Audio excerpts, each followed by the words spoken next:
इसके अलावा जो आपका, अगर आपको रेडियल एक्सेस नहीं मिलती, आपको फेमरल एक्सेस नहीं मिलती, तो फिर आपके पास ऑप्शन बचता है ब्रेकियल का। तो ब्रेकियल की एक्सेस के लिए आप क्या करते हैं, सबसे पहले आपने पेशेंट को जो है वो करना है नॉर्मल, और पेशेंट को जो है वो बताना है कि भाई अब हमने आपकी शीथ रिमूव करनी है। थोड़ा सा इस एरिया में शीथ रिमूव करना थोड़ा डिफिकल्ट होता है, ठीक है, क्योंकि अगर यहाँ पे ज्यादा पिंच दे देंगे पेशेंट की जो रेडियल पल्स है वो भी कॉम्प्रोमाइज हो सकती है। तो इसलिए उससे पहले पेशेंट को थोड़ा सा काउंसिल करना जरूरी होता है। इसके लिए सबसे पहले आप क्या करते हैं, आप बोर्ड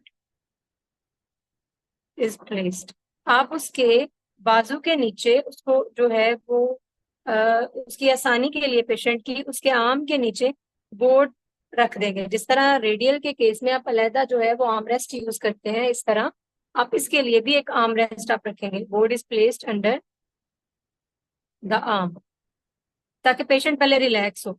उसके बाद आपने उसकी पल्सेस को चेक करना है।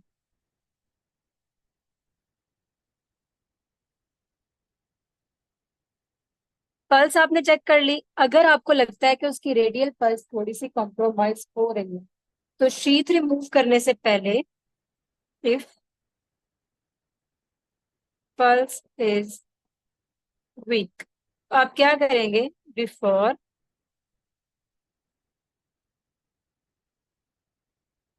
रिमूविंग शीथ आप 0.2 से 0.4 मिलीग्राम तक आप क्या देंगे, nitro. Nitro mean nitroglycerin and TGB, आप इसको लिखते दें यहाँ जीटीएन, ठीक है। अगर ये नहीं तो आप ये लिख सकते हैं, ज्यादातर जीटीएन भी कहते हैं, चला दें। तो आप उसको ये देंगे ताकि अगर आर्टरी आपकी स्पेजम में है तो वो थोड़ा सा रिलैक्स करे और उसका जो फ्लो है वो बेहतर हो सके। उसके बाद आप क्या करेंगे, रिमूव शीथ। फिर आप आराम आराम से धीरे धीरे से आप शीथ को रिमूव करेंगे, और शीथ को इतनी जोर से रिमूव नहीं करना कि आप उस आर्टरी को जो है वो रप्चर कर दें, या आप कोई भी अगर उसमें कोई पड़ा हुआ है, थोमस वगैरह पड़ा हुआ है, तो आप उसको एम्बोलाइज कर दें, ठीक है। उसके साथ साथ आपने क्या करना है, आपने उसके प्रेशर्स चेक करते रहना है।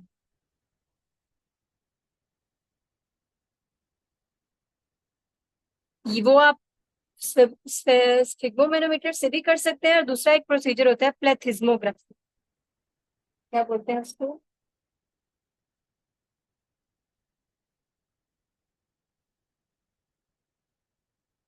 प्लेथिस्मोग्राफी वो प्रोसीजर होता है जिससे आप वॉल्यूम डिफरेंस फाइंड आउट करते हैं। ये मशीन होती है इसकी, ठीक है। तो इससे एक तो आप चेक करते हैं to check volumes in different areas of the body, और दूसरा आप करते हैं टू चेक क्लॉट्स, और इसके जरिए आप क्लॉट्स भी चेक कर सकते हैं कि बॉडी के किसी एरिया में कोई क्लॉट फॉर्मेशन तो नहीं, ठीक है। इसलिए आपने ये प्रोसीजर आप यूज कर सकते हैं। और इसके अलावा आप इसके जरिए लंग्स में एयर इन द लंग्स, जब वॉल्यूम फाइंड आउट करें तो फिर आप वो लंग्स के लिए भी यूज कर सकते हैं, आप प्लॉट्स के लिए भी उसको यूज कर सकते हैं। तो ये आपने साथ साथ यूज करना है कॉन्टिन्यूअसली, ताकि उसके जरिए आप जो प्रेशर आप देते हैं इसके बाद, शीथ रिमूव करने के बाद जो आपने प्रेशर देना होता है, उसके लिए आप जो है अपनी अमाउंट डिफाइन कर सके कि आपने कितनी अमाउंट में या कितनी जो है वो कितना आपने प्रेशर देना, ठीक है। आपने शीट रिमूव कर ली, शीट रिमूव करने के बाद आपने ये इसका जो है वो इसकी प्रेशर्स का रिकॉर्ड भी आपने देख लिया। और उसके बाद आप क्या करेंगे, after 15 to 20 minutes, at least 20 minutes आपने प्रेशर देना है, आप प्रेशर रिलीज कर देंगे। फिर आप साइड को देखेंगे,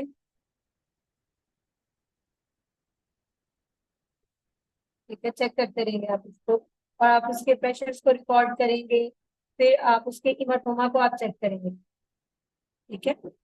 चेक साइड प्लस इमाटोमा, माइनर सा तो बनता है हीमाटोमा, लेकिन अगर बहुत ज्यादा बड़ा है जो कॉम्प्रोमाइज कर सकता है तो फिर उसके लिए आपको स्पेशल जो है इंस्ट्रक्शंस की और स्पेशल उसकी जरूरत होती है केयर की। उसके बाद जो है आपने पेशेंट को कहना है,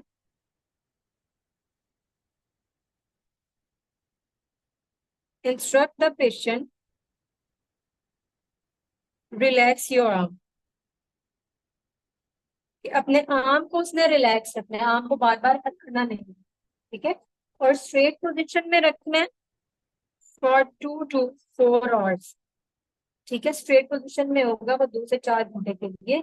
और उठ के बैठ सकता है मरीज, लेकिन ये है कि वो चल फिर नहीं सकता। एम्बुलेशन जो है वो उसकी रिस्ट्रिक्टेड होती है फर्स्ट 4 आवर्स तक, ठीक है, जब तक कि प्रॉपरली उसकी जो हीमोस्टेसिस है वो हो ना जाए। तो ये हमारी हीमोस्टेसिस और आफ्टर केयर हो सकती है किसके बाद, परक्यूटेनियस ब्रेकियल अप्रोच के बाद। अब ये है कि आप कौन कौन सी वेस्कुलर एक्सेस ले सकते हैं, कौन कौन सी अलाउड है पॉसिबल वेस्कुलर एक्सेस कौन कौन सी है। अगर आप आर्टीरियल की बात करें तो उनमें आ जाती है रेडियल, फेमरल, ब्रेकियल और एक्सिलरी। वैसे एक्सिलरी को बहुत कम जो है वो किया जाता है, ये ज्यादा यूज होती है, रेडियल, फेमरल और उसके बाद ये। फिर आ जाती है आपके पास वीनस एक्सेस। और वीनस में हमने कौन कौन सी पढ़ी, ब्रेकियल, फेमरल और एक हम आगे पढ़ेंगे इंटरनल जुगुलर, ठीक है। और एक आ जाती है जी सब क्लेवियन। इनमें भी जिस तरह ये लिखी है इस यही रूट है इसका जो ज्यादातर यूज होती है। आगे हम जो पढ़ेंगे वो है इंटरनल जुगुलर वेन की एक्सेस। और इंटरनल जुगुलर वेन जो एक्सेस है ये ज्यादातर किन में किया जाता है, एक तो वो जिनमें आपने फिस्टुला फॉर्मेशन होती है, जिनमें जो डायलिसिस के पेशेंट्स होते हैं उनमें इसको लिया जाता है। लार्ज वेन होती है आपको पता है बॉडी की, किसमें ड्रेन करती है इंटरनल जुगुलर आगे, राइट ब्रेकियोसेफलिक। उसके बाद फर्दर इसमें किसमें ड्रेन करना होता है, इंफीरियर और सुपीरियर, वेना कावा। सुपीरियर होने के बाद, यस। अच्छा, और ये ज्यादातर जिनमें अगर उसकी फेमरल वेन जो है वो पंक्चर नहीं होती है, आपने टीपीएम डालना है तो आप क्या करते हैं, आप उसको जो है वो ये इंटरनल जुगुलर के जरिए भी आप डाल सकते हैं पेशेंट को, टीपीएम जो डालना होता है टेम्परेरी पेसमेकर। तो यहाँ से ये एक्सेस भी ली जाती है अगर आपको और कोई रूट जो है वो नहीं मिलता। तो हमारी जो इंटरनल जुगुलर आर्टरी होती है ये लेटरल होती है, इसकी प्लेसमेंट या इसकी एनाटमी के लिहाज से anatomical position lateral to the carotid and medial to the external jugular, ठीक है। तो दूसरा ये है कि अगर इसके और एनाटमिकल लैंडमार्क की बात करें तो हेड ऑफ स्टर्नो क्लीडो मेस्टॉइड, उसके हेड के करीब ये पड़ी होती है उसके मसल, ठीक है।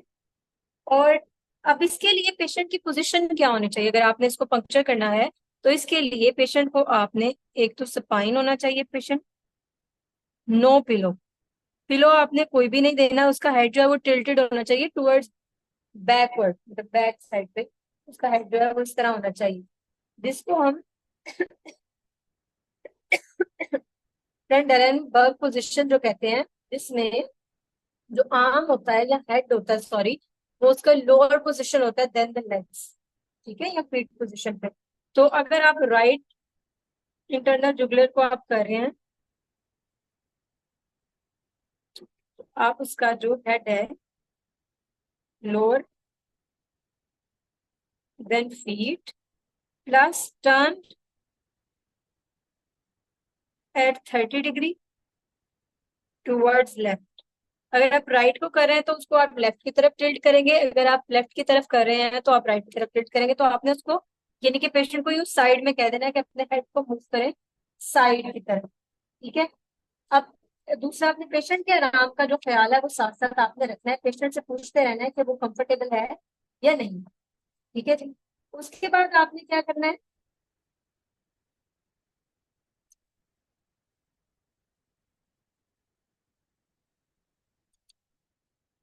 इसको कोशिश ये करनी है, जो इसके बारे में हदायत है वो ये है कि use ultrasound to navigate the vessel. ठीक है, अल्ट्रासाउंड जो है वो लाजमी यूज करते हैं। अगर अल्ट्रासाउंड यूज नहीं करेंगे तो चांसेस है कि आप गलत साइड को प्रिक कर दें या गलत, क्योंकि कैरोटिड आर्टरी भी पास पड़ी हुई है तो उसमें ब्लीडिंग हो सकती है। तो इसलिए इन चीजों का ध्यान रखना ड्यूरिंग प्रोसीजर बहुत ज्यादा जरूरी होता है। फिर उसके बाद जनाब आपने क्या करना है कि सेम जो एरिया आपने लोकेट कर दिया तो वही प्रोसीजर आएगा जो हम बाकी सबके लिए शीट्स के लिए हम पढ़ते हैं। पहले आपने दिया जाइलोकेन सुपरफिशियल, फिर आपने पंक्चर किया, फिर आपने जो है क्या कहते हैं वायर पास की, फिर नीडल आपने रिमूव कर ली। उसके बाद आपने क्या किया, नीड, फिर आपने डायलेटर प्लस वायर को आपने रिमूव किया और एंड पे आपने जो है वो एक टेस्ट बोलस दे के देखना है कि आपके पास जो आपने प्रिक किया है, जो आपने एरिया पंक्चर किया है, वो आपकी साइड ठीक है। ठीक है, उसके लिए फिर आपने टेस्ट बोनस देना होता है उसको चेक करने के लिए। तो इस तरह आप जो है इसकी ले सकते हैं। लाइडोकेन आपने दिया, नीडल आपने इंसर्ट किया, फिर जो नीडल की पोजीशन होती है ना वो टुवर्ड्स द इप्सिलेटरल निपल रखनी होती है, यानी कि निपल वाली साइड पे, जितना आप मीडियल साइड पे लेके जाए ये चीज होती है। ठीक है जी। तो इसी तरह आप सर्डिंगर टेक्निक यूज करते हुए आप उसको जो है इंटरनल जुगुलर वेन को एसेस कर सकते हैं। ठीक है, और दूसरा ये है, मैंने आपको बताया था कि ये एक्सरसाइज किस किस लिए यूज हो सकती है। एक तो आपने अगर राइट हार्ट कैथ करनी है उसके लिए, दूसरा अगर आप लोगों ने प्लान किया हुआ है पेशेंट का टेम्परेरी पेस मेकर तो भी आप इस इधर से करेंगे। अगर आपने प्लान किया हुआ है पेशेंट का परमानेंट पेस मेकर तो परमानेंट पेस मेकर के लिए भी आप पेशेंट की इसी रूट को आप फॉलो करेंगे। ठीक है,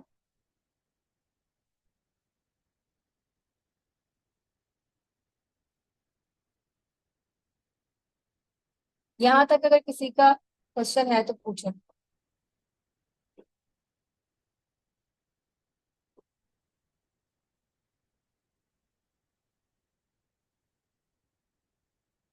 और दूसरा मैंने आपको बताया कि जो डायलिसिस के पेशेंट्स होते हैं उनमें अगर फिस्टुला बनाना हो नेक के एरिया में तो वो यहीं पे बनता है उनका फिस्टुला।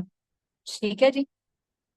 अच्छा जी, यहाँ तक तो हमारा हो गया इंटरनल जुगुलर वेन की एसेस हो गई है हमारी और nerve को। इसके भी आगे सेम वही स्टेप्स है कि आपने इसके हेमोस्टेसिस किस तरह से आपने लेना। अब आपने पेशेंट का प्रोसीजर सारा परफॉर्म कर लिया, आपने राइट का जो कुछ भी हमने पढ़ना था वो हमने पढ़ लिया। आगे चीज आती है कि आपने अब पोस्ट प्रोसीजरल केयर क्या करनी होती है सबके केस में। जो और पेशेंट की पोजीशन क्या होती है आपको पता है कि जो रेडियल है उसके केस में भी पेशेंट सुपाइन होता है और फेमरल के केस में भी पेशेंट जो है वो सुपाइन पोजीशन में होता है। तो ये पोजीशनिंग जो एंड पे लिखी हुई है उन्होंने वो बेसिकली स्टार्ट में ही हमने जो पढ़ ली थी सेम वही है। आप से जब देखेंगे तो आपको समझ आ जाएगा।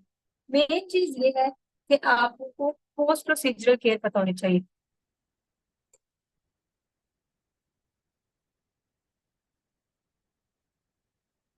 ये वन बाय वन अब आप लोग ऐड करते जाएंगे कि क्या क्या आपने चेक करना होता है रेडियल, और इसको सेपरेट लिखें।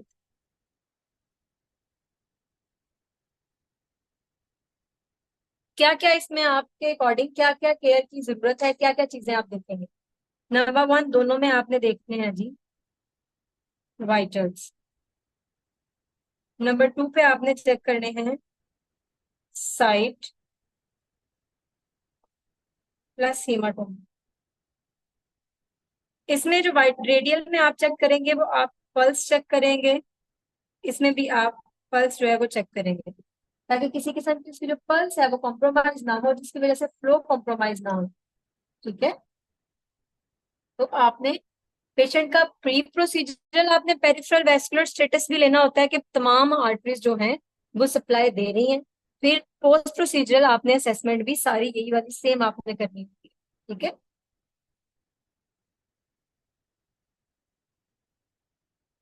तो उसमें आपने अगर रेडियल और अल्नर की हमने जिस तरह पहले वो एलन और बारड्यू टेस्ट किया था आप वो भी इसमें कर सकते हैं। अगर आपको लगता है कि किसी किस्म की पल्स में ये पल्स डिमिनिश हो रही है या बाउंडिंग पल्स है, तो आप उसको मार्क कर सकते हैं बॉल पॉइंट के साथ। आप उसको जो +4 और इस तरह देख के 0 से +4 की कैटेगरी तक जाके आप उसको मार्क कर सकते हैं कि पल्स कैसे है दोनों के केस में। तो फिर आप बता सकते हैं कि बाउंडिंग पल्स है या जो है वो क्या कहते हैं, अच्छी पल्स है, गुड है या बाउंडिंग है।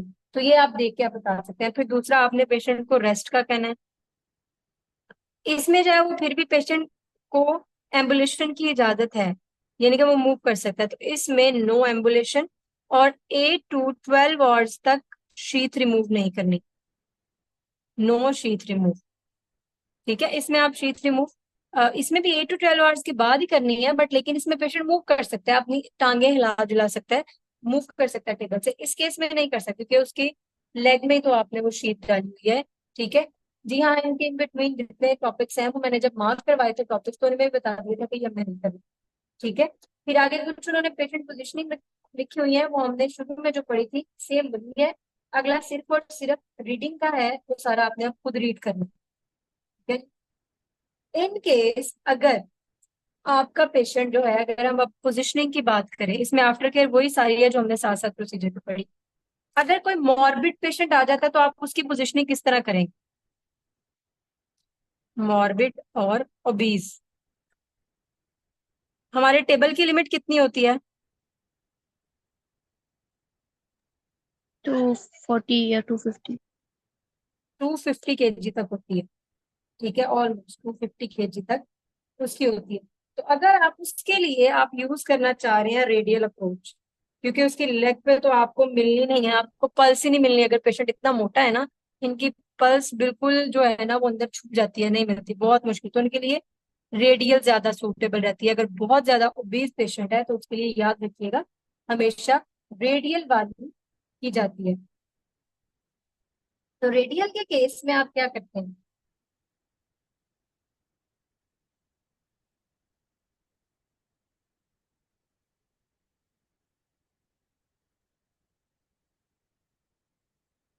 उसके बारे में, अगर पेशेंट का वेट बहुत ज्यादा है तो एक है डॉक्टर किम्बरले, उनकी भी अप्रोच, उनके कुछ वो है पॉइंट्स, वो हम पढ़ेंगे। केस कैंडिंग, इनके अकॉर्डिंग या इनकी रिकमेंडेशन के अकॉर्डिंग जो है वो पेशेंट प्लेसमेंट की कुछ अप्रोचेज इन्होंने डिस्कस की हुई है बुक में। और वो जैसे पॉइंट्स लिखे हैं आप वैसे पढ़ सकते हैं। पेज नंबर है आपका 93, उस पर आप देख सकते हैं। तो उनमें वो कहते हैं सबसे पहले कि पेशेंट को आपने स्ट्रेचर पे रखना है, प्लेस ऑन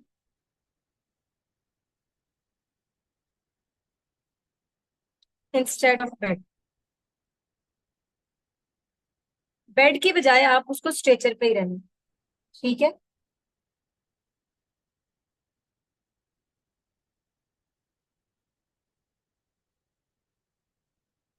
यानी कि वो ये बताना चाह रहे हैं कि आप किस तरह पे जो स्ट्रेचर है उसकी पोजीशन एक्सरे के टेबल के अंदर आप कर सकते हैं। आपको अपनी मशीन की फिर इतनी एंगुलेशन देनी है कि आप उसका प्रोसीजर उसके ऊपर होते हुए, उसके स्ट्रेचर पे होते हुए आप उसको करने की कोशिश करेंगे।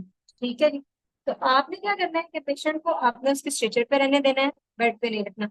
और स्ट्रेचर को आपने प्लेस करना है क्लोज टू द बेड, जो वो बेड होता है, near shoulder area, shoulder area के करीब आपने उसको रखना है। ठीक है। बेड आपके लॉक होने चाहिए, स्पोर्ट बोर्ड जो है सब के सब उसकी अ, जो एरिया है उसके अंडर होने चाहिए। दोनों के दोनों एक दूसरे को परपेंडिकुलर फेस कर रहे हैं। ठीक है। ये नहीं कि आप इस तरह कर रहे हैं, अगर ये ऐसे है तो स्ट्रेचर आपका यूं आना चाहिए, ऐसे, मस्ट बी फेसिंग परपेंडिकुलर।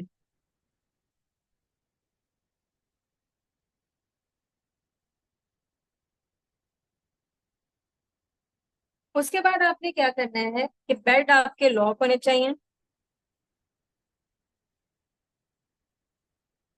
क्योंकि वो जो इन टेबल्स की मूवमेंट होती है ये बहुत फास्ट होती है और गिरने का खतरा बहुत ज्यादा होता है। तो इसलिए आपने सबसे पहले ये इंश्योर करना है कि जो बेड्स हैं वो आपके लॉक हैं, उनमें मूवमेंट नहीं है।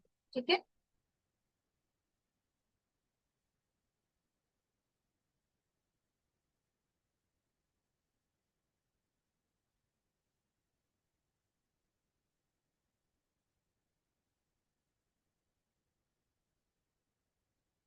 फिर वो कहता है कि आपने क्या करना है, कि आपने जब इसको बिल्कुल करीब कर लिया उसके, तो फिर आपने पेशेंट को कहना है मस्ट मूव हिम और her self at the table.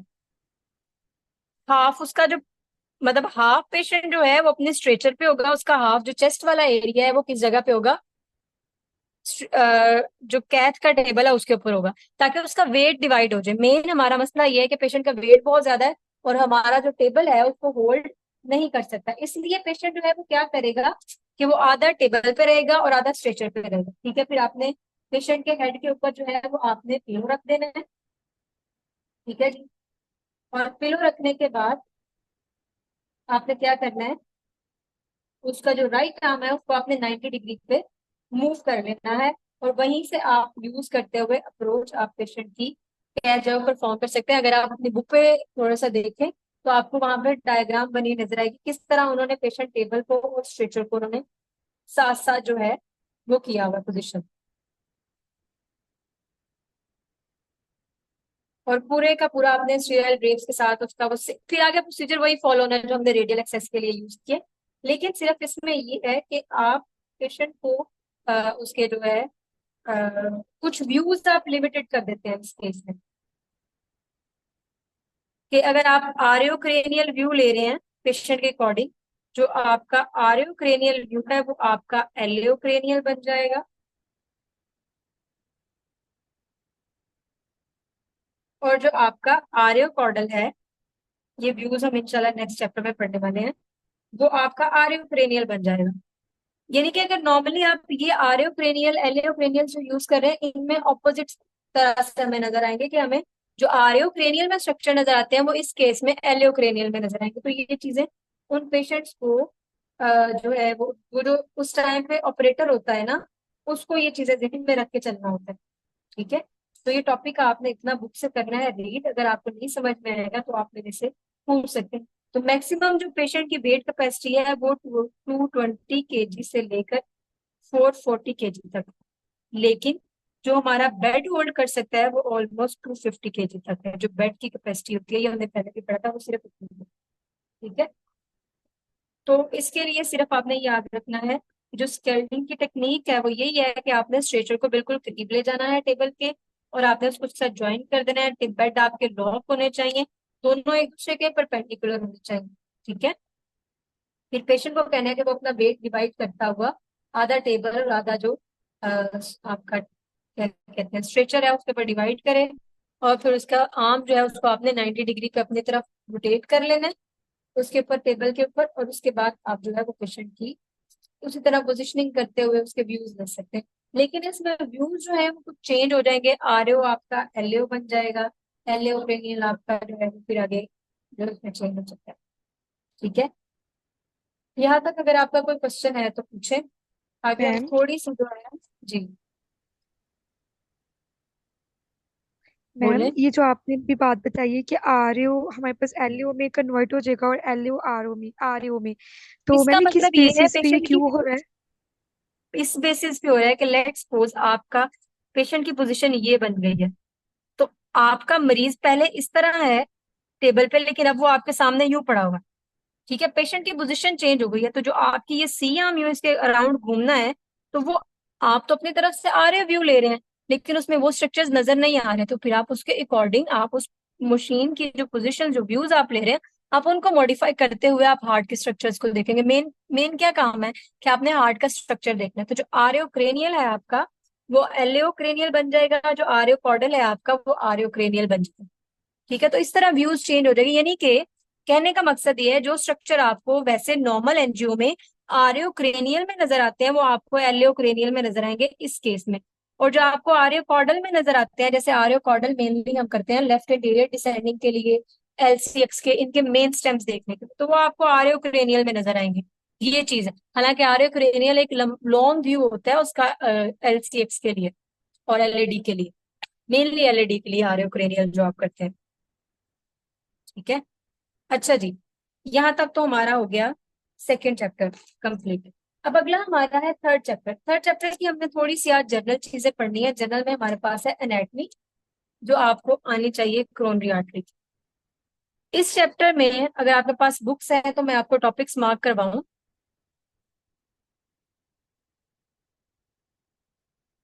एक तो कोरोनरी आर्ट एंजियो और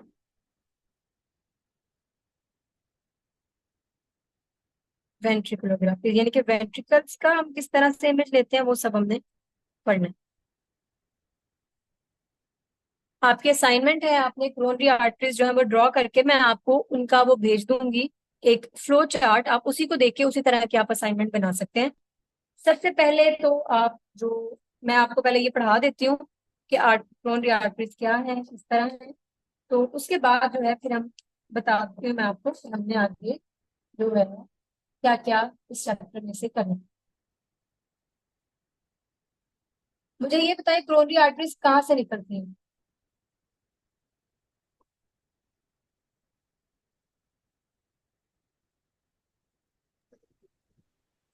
कोरोनरी मैम आर्टरीज का aorta cut off. Aortic, yes, cusp of aorta.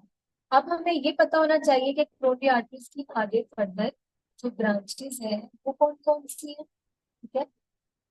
आपके पास आता है, मेन है जैसे रूट, ठीक है, एक ये कस्प है और ये कस्प, ठीक है। यहाँ से फिर आगे आपकी वो आर्च बनती है जो भी।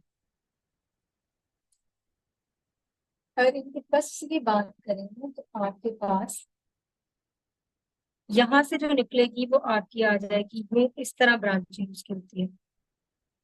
This is your right laundry art. इसकी एक ब्रांच यहाँ से जाती है जिसको आप कहते हैं एवी नोडल आर्टरी, और ये आपकी यू बनती है और ये आगे देती है पीडीए, एंड जो इसकी आगे राइट मार्जिनल और ये सारी बनती है। अच्छा, अब हम आते हैं, इसको हम बाद में देखते हैं। अब हमारे पास आ गई ये लेफ्ट वाली। लेफ्ट वाली हमारी जो है, यहाँ से हमारी लेफ्ट मेन स्टेम थोड़ी सी निकली, इसका होता है मेन स्टेम। कुछ में फौरन से ही वो बाइफर्केशन हो जाती है, लेकिन इसमें मेन स्टेम होती है। यहाँ से अगर आप देखें तो ऐसे आती है एलसीएक्स आपके पास, और यूं आपके पास ऐसे ट्रेवल करती हुई ये पूरे हार्ट के एरिया में। दिस इज योर एलएडी, ये है एलसीएक्स, ये है एलएडी।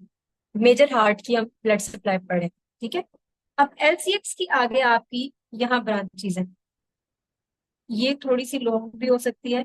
इनको आप नाम देते हैं ऑब्टूज मार्जिनल्स या ओएम ब्रांच, इनको कहते हैं OM1, इसको वाई ओएम भी कहते हैं, और OM2 इस तरह। एलएडी में ब्रांचिंग होती है यूं, यूं, ऐसे, ऐसे, इसकी ये लॉन्ग भी हो सकती हैं। तो इनको आप नाम देते हैं डायगनल्स, इनको आप नाम देते हैं सेप्टल्स। ये सेप्टम को सप्लाई करती हैं, ठीक है। और इसके अलावा ये है कि जो आपकी ये वाली राइट कोरोनरी आर्टरी, इसकी जो ये दो ब्रांचेस होती हैं, इसमें जो है एक पीडीए होती है, एक पीएलबी होती है। पोस्ट लेटरल पीएलबी या पीएलबी भी इसको कुछ लोग बोलते हैं, पोस्ट लेटरल वेंट्रिकुलर होता है, ठीक है। तो ये साइनस ऑफ वेलसल्वा से ये निकलती हैं, उनमें आपकी एलएडी आती है। LAD stands for left anterior descending, ठीक है जी। और इसको कहते हैं LCX, left circumflex artery, PDA posterior descending artery. अच्छा, इसके बाद जो है वो फिर बात की जाती है डोमिनेंस। इसमें जो आप लोगों ने कुछ डोमिनेंस कहते हैं कि राइट डोमिनेंस है या लेफ्ट डोमिनेंस है, ये भी हमने आगे बात करनी है कि वो हम फिर पीडीए पे डिपेंड करता है कि पीडीए अराइज किससे कर रही है।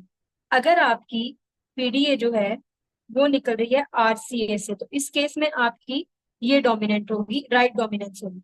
और अगर आपकी पीडीए अराइज कर रही है लेफ्ट सर्कमफ्लेक्स से, कुछ केस में यहाँ से ऐसे इसको सप्लाई जा रही होती है, तो वो आपकी लेफ्ट डोमिनेंस होती है, ठीक है। और ज्यादातर के केस में वैसे तो राइट डोमिनेंस होती है, लेफ्ट डोमिनेंस कम होती है। और अगर दोनों की तरफ से सप्लाई जा रही हो, को राइट भी उसको सप्लाई कर रही है और लेफ्ट भी सप्लाई कर रही है, तो वो आपका क्या बन जाता है, को डोमिनेंस उसको कहते हैं। ठीक है, तो ये आपने हार्ट का मैं भी आपको भेज दूंगी, लेकिन आपने इनको जो है एक बार इसकी एनाटॉमी को आपने रीड करना है, आगे जब हमने पढ़ना है तो इनके इन्हीं के व्यूज की हमने बात करनी है। ठीक है, तो व्यूज जो है वो R A O, L A ओ, फिर आगे इनके एपी। ठीक है, और फिर इसकी डायरेक्शंस होती है पॉडल और क्रेनियल। इन बेसिस पे हमने बात करनी है, वो आरएओ कॉर्डल हो सकता है, वो आरएओ क्रेनियल हो सकता है, वो एपी कॉर्डल हो सकता है, वो एपी क्रेनियल हो सकता है, वो एपी क्रेनियल एलएओ क्रेनियल एलएओ कॉर्डल हो सकता है। इस तरह आपके व्यूज बनते हैं। ठीक है, तो आपकी असाइनमेंट है कि आपने जो क्रोमरी की डायग्राम है ये, आपने उसकी असाइनमेंट बनानी है। आगे अब अपनी बुक्स खोलें तो मैं आपको बुक्स से जो है इसका मार्क करवा दूं कि हमने इसमें से टॉपिक से चैप्टर में से कौन कौन से करेंगे।